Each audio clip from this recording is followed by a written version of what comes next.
ഇപ്പോൾ വാദിയും പ്രതിയും ഒന്നായി കഴിഞ്ഞാൽ പിന്നെ എന്ത് ചെയ്യാൻ പറ്റും? കേരളത്തിലെ BJP CPM ബാന്ധവത്തിൻ്റെ ഏറ്റവും അവസാനത്തെ ഒരു തെളിവ് കൂടിയാണത്. എന്താണ് പ്രോസിക്യൂഷൻ ചെയ്തത്? വാദി സർക്കാരായിരുന്നു. പ്രോസിക്യൂട്ടർ എന്താണ് വാദിച്ചത്? പ്രോസിക്യൂഷൻ്റെ നിലപാടെന്തായിരുന്നു? അതുകൊണ്ടാണ് ആ കേസ് വെറുതെ വിട്ടത്. വാദിയും പ്രതിയെ ഒന്നായ കോടതി എന്ത് ചെയ്യും? അതാണ് സ്ഥിതി. സംസ്ഥാനത്ത് ഉടനീളം ഒരു CPM BJP ബാന്ധവമുണ്ട്. അതിൻ്റെ ഭാഗമായിട്ടാണ് സംഘപരിവാറിൻ്റെ നറേറ്റീവ്. സംഘപരിവാർ കേരളത്തെക്കുറിച്ച് പറയാൻ ഉദ്ദേശിക്കുന്ന കാര്യം മുഖ്യമന്ത്രിയിലൂടെ ഇപ്പോൾ സംഘപരിവാർ നടപ്പാക്കിക്കൊണ്ടിരിക്കുന്നത്. ഞാൻ പറഞ്ഞല്ലോ 13-ാം തീയതി ഡൽഹിയിലെ ദേശീയ മാധ്യമങ്ങളിലെല്ലാം PR ഏജൻസിയുടെ കാര്യം വരികയാണ്. മലപ്പുറത്ത് 5 വർഷം ആയി നടത്തുന്ന കള്ളക്കടത്ത് പിടിച്ചതിൻ്റെ കണക്ക്, ഹവാല പിടിച്ചതിൻ്റെ കണക്ക്, മുഖ്യമന്ത്രിയെ ദുർബലപ്പെടുത്താൻ നോക്കുന്നത് ഈ ലോബിയാണ് എന്ന് പറയുന്ന ഒരു വർഷം. 21-ാം തീയതി മുഖ്യമന്ത്രിയുടെ പത്രസമ്മേളനം നടക്കുകയാണ്. അപ്പോൾ അദ്ദേഹം 5 കൊല്ലത്തെ കള്ളക്കടത്ത് കണക്ക് 3 കൊല്ലത്തെ കള്ളക്കടത്ത് കണക്കാക്കി. അതിനുശേഷം 29-ാം തീയതി PR ഏജൻസി വഴിയുള്ള ഹിന്ദുവിൻ്റെ ഇൻ്റർവ്യൂ, സെയിം സാധനം. ഈ 3 ഡ്രാഫ്റ്റും ഈ 3ഉം ഒരേ സ്ഥലത്ത് തയ്യാറാക്കിയതാണ്.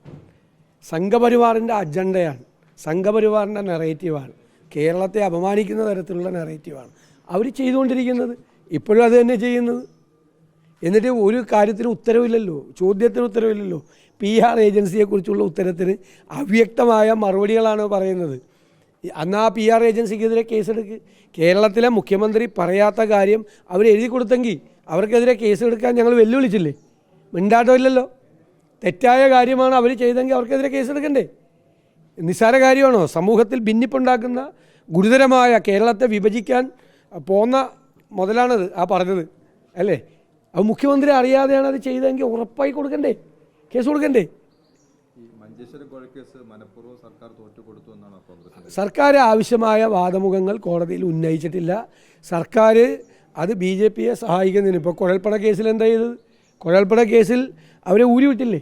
കംപ്ലീറ്റ് ആയിട്ട് അവരെ ഒഴിവാക്കി വിട്ടില്ലേ? പ്രധാനപ്പെട്ട കേസെടുക്കേണ്ടവർ ഇതൊക്കെ അങ്ങോട്ടും ഇങ്ങോട്ടും പരസ്പരം പുറഞ്ചൊറിഞ്ഞു കൊടുക്കുകയാണ്. അവരിവരെ ഉപദ്രവിക്കില്ല, ഇവരവരെ ഉപദ്രവിക്കില്ല. ധാരണയാണ്. കുഴൽപ്പണ കേസ് മുതലൊക്കെ ഉള്ള ധാരണയാണ് എല്ലാ കേസിലും. ഇപ്പോൾ കരുവന്നൂർ ED എന്തൊരു ബഹളമായിരുന്നു. ഇപ്പോൾ ED എവിടെ പോയി? EDയുടെ അന്വേഷണം എവിടെ പോയി? SFIയുടെ അന്വേഷണം എവിടെ പോയി? ഒരു അന്വേഷണം ഇല്ല.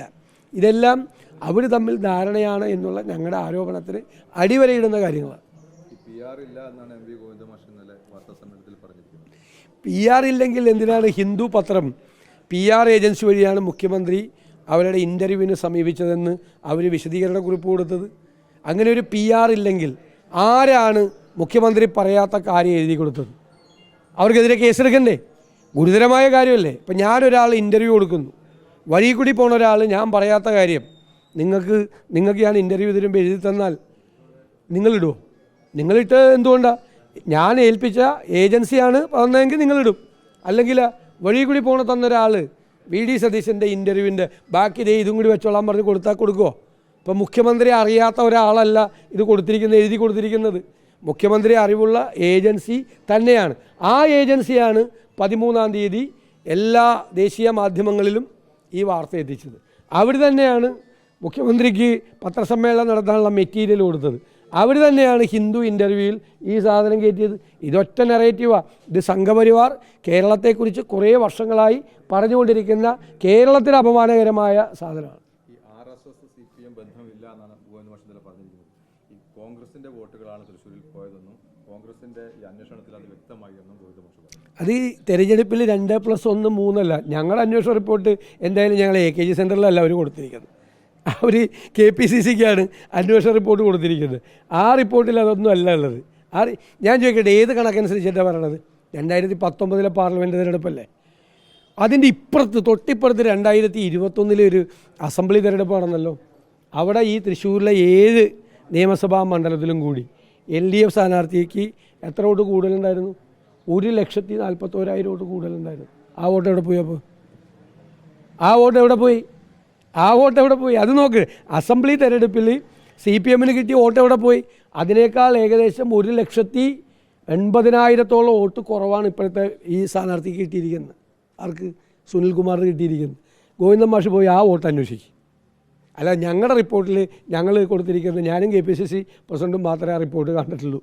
ഞങ്ങൾ രണ്ടുപേരും മാത്രം കണ്ടേക്കുന്ന റിപ്പോർട്ട് ഗോവിന്ദൻ മാഷ് എന്തായാലും കാണില്ല. ഗോവിന്ദൻ മാഷ് പോയി എന്തുകൊണ്ട് 2021 തൃശ്ശൂരിലെ 7 അസംബ്ലി മണ്ഡലത്തിലും LDF സ്ഥാനാർത്ഥികൾക്ക് കിട്ടിയ വോട്ടിൽ നിന്ന് 1,80,000 വോട്ട് എവിടെ പോയെന്ന് അന്വേഷിക്കും.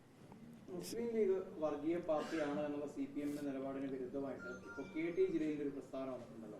SDPയെയും ജമാഅത്ത് ഇസ്ലാമിയെയും കാണുന്ന പോലെ മുസ്ലിം ലീഗിനെ കാണാൻ കഴിയുന്നില്ല എന്നുള്ള കാര്യം. അത് യാഥാർത്ഥ്യം അതല്ലേ? ജലീൽ പറഞ്ഞാണ് യാഥാർത്ഥ്യം. CPM മുസ്ലിം ലീഗിനെ പറ്റി മാറ്റി പറഞ്ഞിട്ടുണ്ട്. മുസ്ലിം ലീഗിനെ എതിർത്ത കാലത്ത് മുസ്ലിം ലീഗ് വർഗീയ പാർട്ടിയാന്ന് പറഞ്ഞിട്ടുണ്ട്. മുസ്ലിം ലീഗിൻ്റെ പുറകെ നടന്ന കാലമുണ്ട്, ഇങ്ങോട്ട് വരാൻ പറഞ്ഞ് പ്രണയാഭ്യർത്ഥനയുമായി നടന്നൊരു കാലമുണ്ട്. അപ്പോൾ ഇതേ ആളുകൾ തന്നെ പറഞ്ഞിട്ടുണ്ട് അതൊരു വർഗീയ പാർട്ടിയല്ല. മുസ്ലിം ലീഗ് എങ്ങനെ വർഗീയ പാർട്ടിയാണ്? മുസ്ലിം ലീഗ് സ്ഥാനാർത്ഥികൾക്ക് കേരളത്തിലെ എല്ലാ മതവിഭാഗങ്ങളിൽപ്പെട്ട ആളുകൾ ഇപ്പോഴും വോട്ട് ചെയ്യുമല്ലോ, ഇല്ലേ? അവർ ജയിക്കില്ലല്ലോ. മുസ്ലിം വോട്ട് കൊണ്ട് മാത്രമാണോ മുസ്ലിം ലീഗ് സ്ഥാനാർത്ഥികൾ ജയിക്കുന്നത്? എല്ലാ മതവിഭാഗങ്ങളിലും പെട്ട ആളുകൾ. ഇപ്പോൾ കാസർഗോഡ് 2 MLA-മാർ മുസ്ലിം ലീഗിനുണ്ട്. മുസ്ലിങ്ങൾ മാത്രം വോട്ട് ചെയ്തിട്ടാണ് അവർ ജയിച്ചത്. എല്ലാ മതവിഭാഗത്തിലും പെട്ട ആളുകൾ അവർക്ക് വോട്ട് ചെയ്യാനുണ്ട്. മുസ്ലിം ലീഗ് ഇപ്പോൾ സത്യത്തിൽ യഥാർത്ഥത്തിൽ പല വിഷയങ്ങളും വർഗീയമായി മാറേണ്ട, ഭിന്നിപ്പ് ഉണ്ടാകേണ്ട ചില കാര്യങ്ങളിലൊക്കെ അവരുടെ നേതൃത്വം സമർത്ഥമായി നല്ല രീതിയിൽ ഇടപെട്ട് സതുദ്ദേശത്തോടു കൂടി ഇടപെട്ട് പല പ്രശ്നങ്ങളെയും തീർക്കുകയാണ്. കേരളത്തിൽ വർഗീയ സംഘർഷം ഉണ്ടാകാതിരിക്കാനുള്ളൊരു പ്രധാനപ്പെട്ട റോൾ മുസ്ലിം ലീഗ് പ്ലേ ചെയ്യുന്നുണ്ട്. ഇപ്പോൾ ജലീൽ ആ പാർട്ടിയിൽ ഉണ്ടായിരുന്ന ആളാണ്. ജലീലിനെ അറിയാം. ജലീൽ പല സാഹചര്യം കൊണ്ടായിരിക്കും പുറത്തു പോയത്. അദ്ദേഹം അത് വീണ്ടും ആവർത്തിച്ച് പറയുന്നത് സ്വാഗതാർഹമായ കാര്യമാണ്.